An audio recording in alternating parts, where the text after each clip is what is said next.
Swastiastu.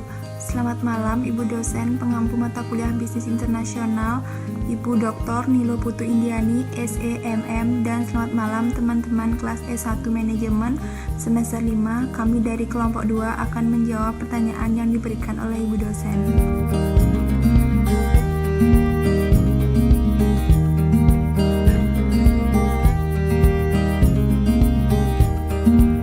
Perkenalkan, nama saya Niputulani Indriani, NPM 18321-22040. Saya akan menjawab pertanyaan nomor 1. Apa sajakah tanda-tanda yang mencerminkan peningkatan keterkaitan ekonomi antar negara?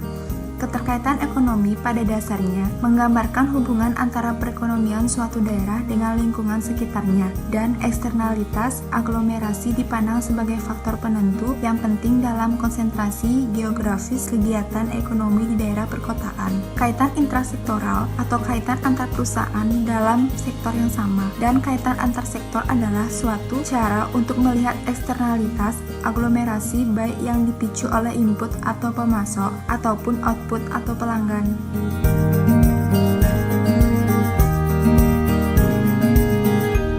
Selanjutnya, saya akan menjawab pertanyaan nomor 2. Sebutkan alasan atau faktor pendorong dari semakin meningkatnya keterkaitan ekonomi antar negara.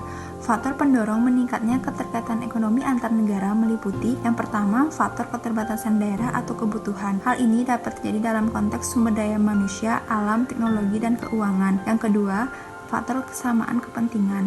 Adanya persamaan visi pembangunan dan memperbesar peluang memperoleh keuntungan baik finansial maupun non-finansial. Yang ketiga, faktor sinergi antar daerah. Tumbuhnya kesadaran bahwa dengan kerjasama antar daerah dapat meningkatkan dampak positif dan berbagai kegiatan pembangunan yang semula sendiri menjadi suatu kekuatan regional.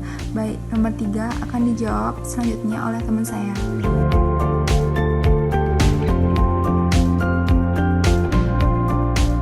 Om Swastiastu.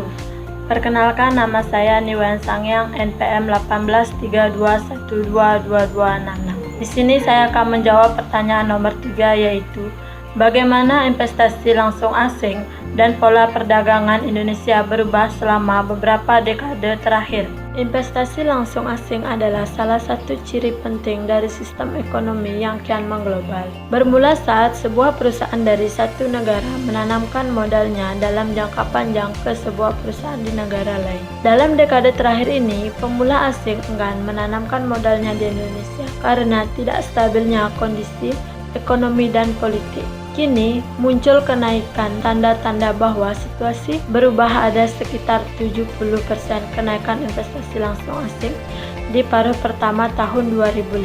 Bersamaan dengan tumbuhnya ekonomi sebesar 5-6% sejak akhir 2004. Pada awal 2005, Inggris, Jepang, Cina, Hong Kong, Singapura, Australia, dan Malaysia adalah sumber investasi langsung asing yang dianggap penting. Investasi langsung asing kini memainkan peran penting dalam proses internasionalisasi bisnis. Perubahan yang sangat besar telah terjadi, baik dari segi ukuran, cakupan, dan metode investasi langsung asing dalam dekade terakhir. Perubahan-perubahan ini terjadi karena perkembangan teknologi, pengurangan pembatasan bagi investasi asing dan akuisisi di banyak negara, serta deregulasi dan privatisasi di berbagai industri. Berkembangnya sistem teknologi informasi serta komunikasi global yang makin murah memungkinkan manajemen investasi asing dilakukan dengan jauh lebih mudah. Baik, di sini saya akan melanjutkan menjawab soal nomor 4, yaitu soalnya kerjasama ekonomi ia dapat diklasifikasikan ke dalam 5 kategori besar. Sebutkan kategori-kategori ini dan bagaimana perbedaan satu sama yang lain. Yang pertama itu adalah Asosiasi Negara Asia Tenggara. ASEAN adalah organisasi geopolitik dan ekonomi dari kawasan di Asia Tenggara. Tujuan dari organisasi besar yang terkenal ini adalah meningkatkan pertumbuhan ekonomi, kemajuan sosial, dan pengembangan kebudayaan negara-negara anggotanya. Yang paling ditekankan dari tujuan organisasi ini adalah memajukan perdamaian di tingkat regional. Yang kedua adalah kerjasama ekonomi Asia Pasifik. Organisasi regional ini beranggotakan pembisnis dari semua negara Asia Pasifik, kecuali Korea. Organisasi ini aktif dalam perdagangan dan investasi di wilayah Asia Pasifik. tapi hanya melibatkan sektor swasta. Yang ketiga adalah kesepakatan umum tentang tarif dan perdagangan. Organisasi regional yang satu ini selalu mengupayakan agar terciptanya perdagangan bebas dunia yang sudah disepakati bersama. Jadi, organisasi ini bertujuan agar produk apapun yang dibuat di negara tersebut bisa diproduksi dengan baik, maka produksi tersebut harus menembus pasar dunia. Yang keempat, organisasi negara pengekspor minyak bumi. Organisasi ini adalah organisasi yang global yang membentuk negara-negara pengekspor minyak. Awalnya, organisasi ini dibentuk karena jatuhnya harga minyak pada perusahaan yang besar. Itu sebabnya organisasi ini dibentuk untuk bekerja sama dengan negara-negara lain untuk berusaha merebut harga pasar minyak internasional. Yang kelima, Perserikat Bangsa-Bangsa. Organisasi global yang satu ini adalah lembaga yang dibentuk untuk memfasilitasi dalam hukum internasional, pengamanan internasional, lembaga ekonomi, dan perlindungan sosial. Tujuan adanya Perserikat Bangsa-Bangsa adalah seperti berikut. Pertama, memelihara perdamaian dan keamanan internasional. Kedua, mengembangkan hubungan persaudaraan antar bangsa. Yang ketiga, menciptakan kerjasama dalam memecahkan masalah internasional dalam bidang ekonomi, sosial, budaya. Yang keempat, menjadikan Perserikat Bangsa-Bangsa sebagai pusat usaha dalam hal tujuan bersama.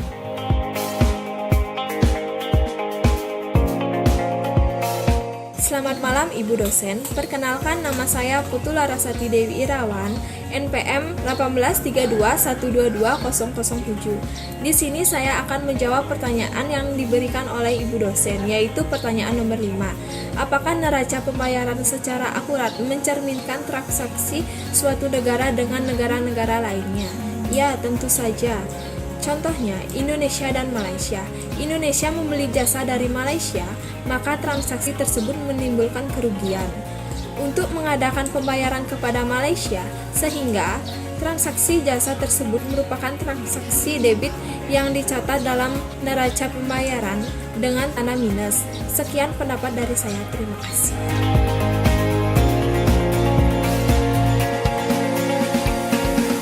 Baik, selanjutnya di sini saya akan menjawab pertanyaan nomor 6. Faktor apa saja yang mendorong ekspansi peningkatan skala perusahaan multinasional? Yaitu yang terdiri dari 1. Untuk memperoleh skala ekonomis dalam berproduksi. Yang kedua, untuk meningkatkan citra perusahaan di dunia internasional dan domestik. Yang ketiga, untuk mengekspor teknologi ke negara-negara terbelakang dalam rangka membuka pasar. Yang keempat, adanya kelebihan produksi dalam negeri sehingga perlu pasar baru untuk menjual produk tersebut. Yang kelima, adanya kebersamaan selera terhadap suatu barang. Yang keenam, untuk memanfaatkan peluang globalisasi. Yang ketujuh, untuk meningkatkan pengaruh politik perusahaan. Sekian dari saya, terima kasih.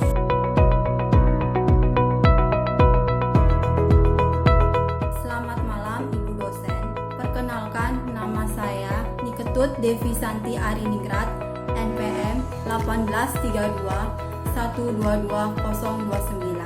Di sini saya akan menjawab pertanyaan Ibu dosen nomor 7. Apakah ada faktor-faktor penghambat ekspansi atau menurunkan skala perusahaan multinasional? Jawaban saya ada.